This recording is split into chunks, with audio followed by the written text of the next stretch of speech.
Hi, this is author-philosopher Ronald E. Springer from EthicsUnderground.com. So let's now proceed with the reading of Moral Armor. Throughout life, you will encounter many spirit murderers who will hate you for achieving what they betrayed. This is your armor. Section 1. The Second Declaration of Independence. Chapter 1. The Last Straw. The Ugly Truth About Morality. Sometimes something so bad happens, the soul can't rest. The Crow. There is no need to be afraid. This image of dark vengeance is startling, I know. Pursuers tend to assume traits of the pursued. In a battle against open evil, this is the form which the good must take. You have seen me before, in the desperate need for a guardian, one who should have been there. I watched the betrayal you felt when no one came to rescue your innocence.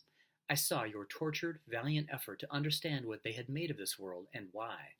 So I left to discover the answer. I will not bring you harm. This hostile, vibrant force is protective. Look closely. Yes, that's right. Strength, certainty, and amusement. A portal to the world you expected this one to be. What did you think would be on the other side? I have returned to pull you out and take you there. We are to be the victims of the soulless no longer.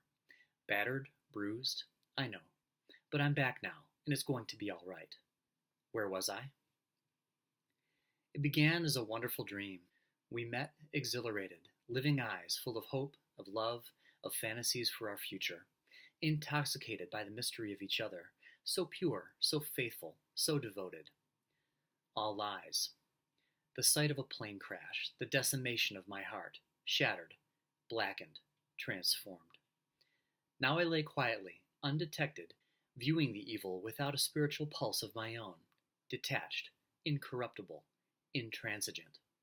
No more values to seek or to lose, the perfect camouflage. The time for fear has passed. I look with steady, all-seeing eyes upon that which has torn away my most precious possession.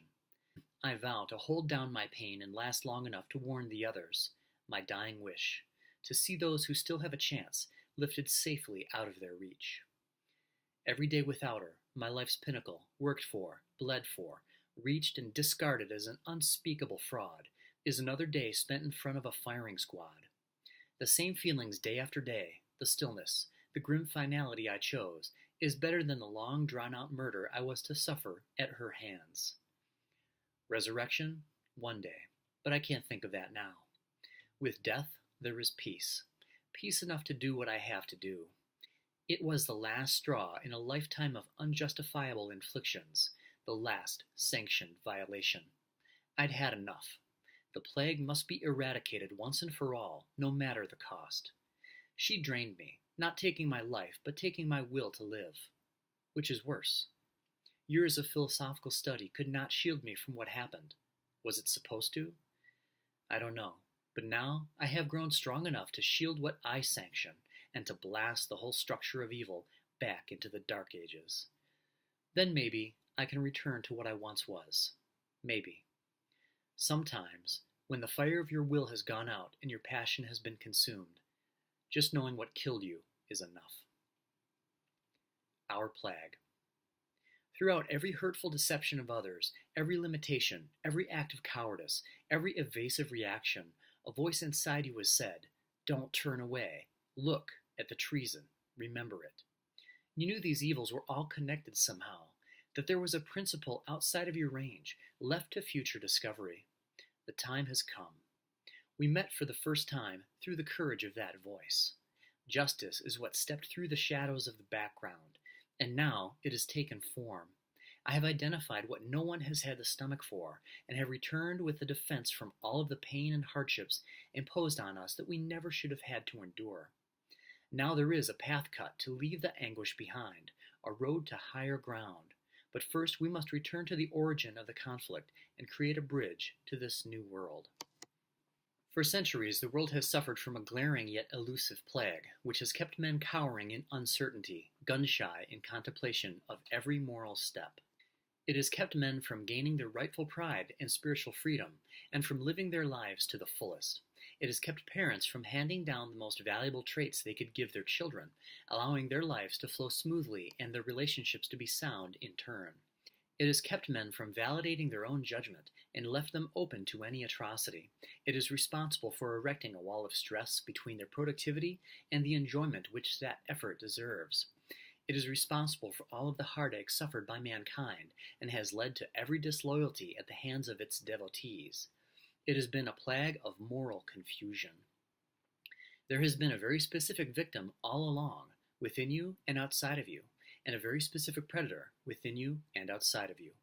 The worst premises have been feeding their fear by riding and torturing the best through an inverted moral code where the good is the evil and the evil is the good, a weapon most people have never conceived of or thought to question. Morality, the crucial, life or death, brother against brother, walk on eggshells issue, has always been the ultimate taboo subject. Since my early capacity to identify good and bad, I've watched in pathetic amusement the senseless, contradictory actions of my elders. It seemed so straightforward to make judgments and act accordingly that I couldn't understand how moral issues could divide everyone into their hurt, indignant sides of foggy uncertainty and stubborn evasion. I believe that reality was real. From my earliest encounter with others to present day, I have watched most act as if it wasn't. Siblings sponged, connived, and tortured as a means to deal with existence, and there was nothing they would not sacrifice to keep their illusions intact. We were taught that judging one's character and beliefs was to be avoided at all costs. The grown-ups around me were also tangled in lies, reproaches, and cowardice that their range of thought was barely able to project into the next day, and 25 years later, they have come no further.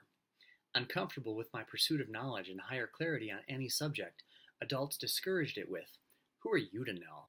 Curiosity about their self-destructive behavior was deflected with, "Who are you to judge?"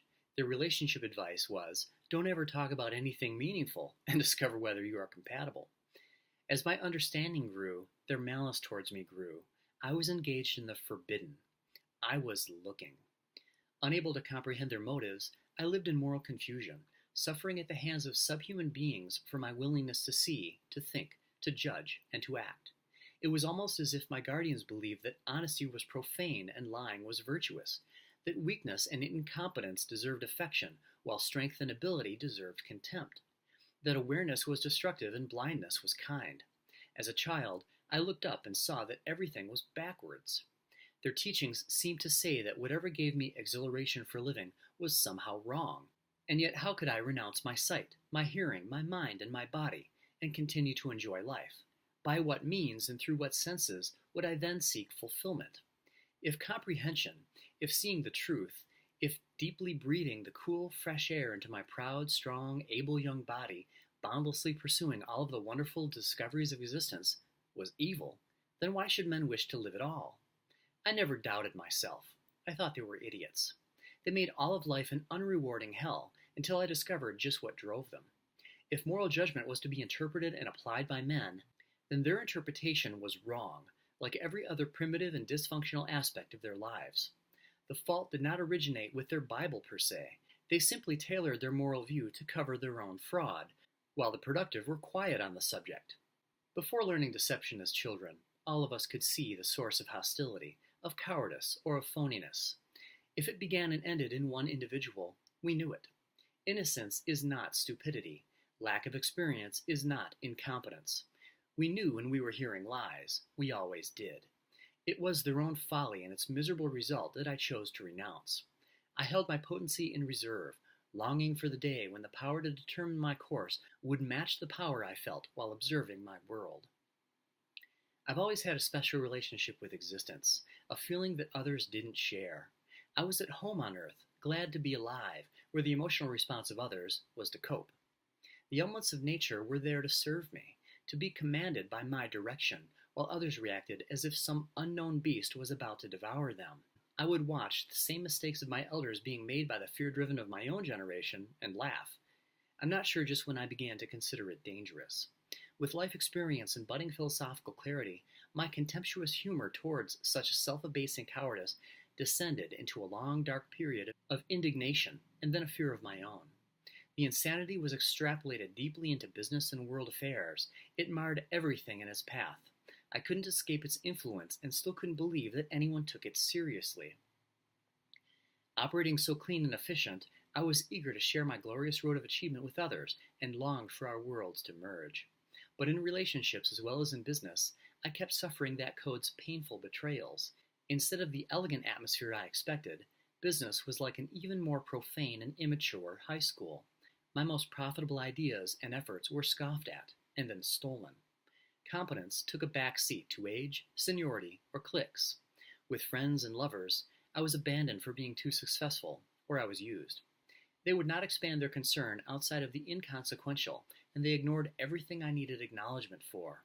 Explaining to family a facet of industry unseen by my competitors, the response I would hear was, "But are you eating enough?" There was a whole level of my life I needed to share, and no one to listen, no one to understand. I felt like a freak because I was unable to erase this feeling, the feeling that life is a quest of the most crucial importance, allowing no primary time or consideration for the details. But my reward in any attempt to convey this was always a blank stare, and then something like, "Have you called your grandmother?" I could not bring my mind back to that level. I could not reverse the priorities of my consciousness, and it took years to conceive of our fundamental incompatibility. I would meet a woman and have a similar emotional response to what I felt about my work, that our relationship was something epic, to be knelt before and carried out with reverence. A shrine of magnificence for us to build. I could see the beauty of our bodies and the beauty of the world together. I could feel the awesome power of life as almost audible, but it would be sunk with her complete reversal of claimed intentions. Fear drove everyone to wear masks. No one was what they portrayed. It began to ruin my enjoyment of life. Time was being lost, and it just wasn't funny anymore. I saw irrationality in every direction. My head wanted to explode, and I could sense that it was all tied together somehow. I refused to give up. As my wealth and ability grew, so did my distance to others, not by my choice, but by theirs. I could not understand their discontent, and little by little, I lost everyone. Heartbroken, I couldn't see what I was doing wrong. I worked so hard, much harder than they did. Wasn't I good enough? It was incomprehensible to me that they could be responding with hatred towards the things I did well. But they were. Entranced with my style of living, yet locked in social dysfunction, I stepped out. I stayed the intellectual course, trying to understand. I was sure that when I did, I would discover or create a world to match my ideals, my true homeland. I had glimpsed that world from time to time, as my means of its attainment grew more consistent. I could see it coming, yet so ingrained was my tolerance for evil that I had to be taken down in one final conflict before I accepted the truth. When I resurfaced, I found, as in a rite of passage, that a shimmering, glistening, living morality awaited me. I finally stepped out of their reach. The rewards were clear and forever mine, but the evil was still there, and the war had just begun. This is Ronald E. Springer for EthicsUnderground.com. Stay tuned for part 3 of the reading of Moral Armor.